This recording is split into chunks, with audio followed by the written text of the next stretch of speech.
One day out of the blue, I got a phone call from Jamima, and she said that I have a guest coming, a very famous celebrity coming, and I would like you to make something for her.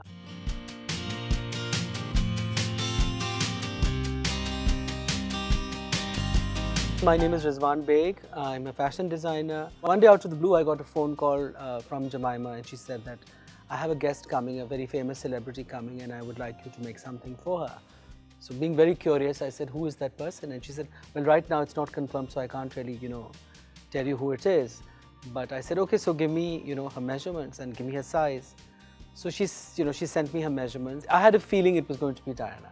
So I started doing a lot of research on the net, and I looked up the internet and said, what her style was, what kind of clothes she wore. And I found that Diana was very, very experimental, because she was one of the few people who had broken away from the typical monarchy of what they used to wear.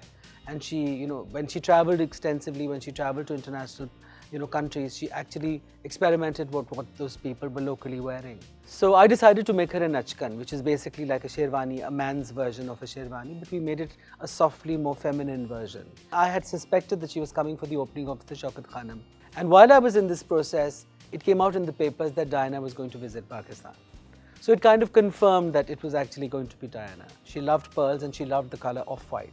And we decided that she was not going to wear anything that was even close to what was ethnic or traditional.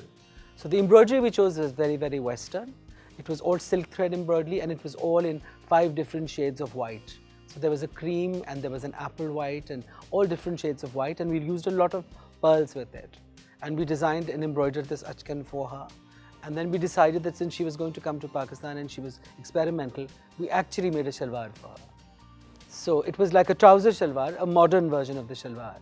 I think it was 3 days before she arrived, I got a call from Jamima, and she said, I think you know who it's for. So I said, yes. She said that, are Diana's clothes ready? And I said, yes, they're ready. I said, I'll send them to you. She said, no, I want you to come and meet her. So that was really wonderful. So I was supposed to meet her 11:30 the next morning.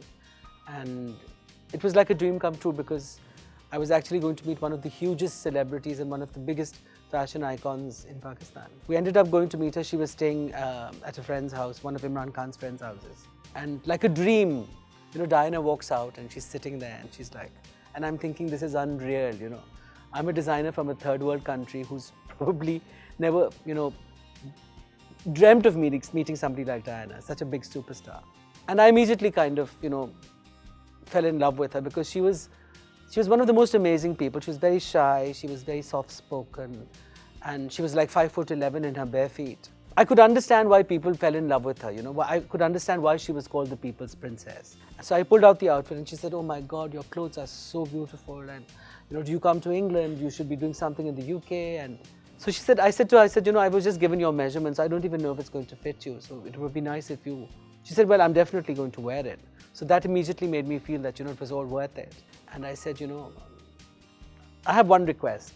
So she looked a little nervous. I said, I'd love to take a photograph. So she said, sure. She said, where's your camera? So I said, I've left, I think it's in the car. And in my excitement of meeting Diana, I had left my camera behind at the house. She must have realized that, I didn't have my camera. She said, you didn't bring your camera.